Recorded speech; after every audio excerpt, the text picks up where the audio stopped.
Thank you, Janab Chairman. Sir, we fought many wars. جنگیں ہم آپس میں لڑتے رہے، لیکن ان جنگوں کا نتیجہ کیا نکلا؟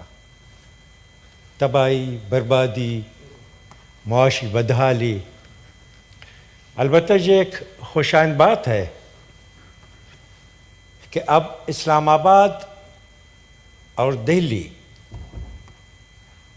اس حقیقت کو تسلیم کر رہے ہیں کہ کشمیر کے مسئلے کا فوجی حل نہیں ہے۔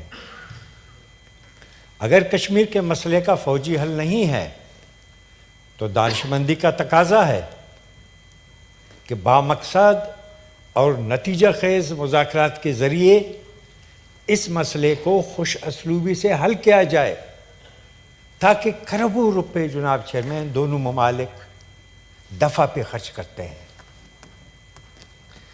تاکہ یہ پیسے کشمیر کے مسئلے حل کرنے کی صورت میں جو کروڑوں روپے ہم دفعہ پہ خرچ کرتے ہیں، یہ عوام کی ترقی اور خوشحالی پر استعمال ہونا چاہیے۔ دوسری سر بات میں یہ کہنا چاہتا ہوں، میں بارہا اس عوامت کو الگ الگ خانوں میں رکھنا چاہیے۔ 98 we have a nuclear equalizer. India dare not attack, and the last time they did attack in forceful diplomacy, 5th of February. Thank you, sir. Dinesh صاحب کشمیر پہ بات جی دنیش کمار صاحب۔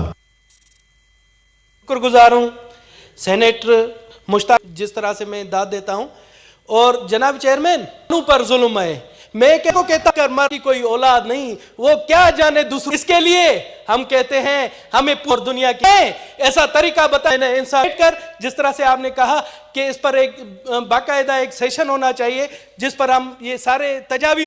1947 میں ہمارا ملک میں ایک ویلفیئر بل اور اس میسج کی وجہ سے تمام دنیا نے ہماری حمایت کی۔ ہمارے 90,000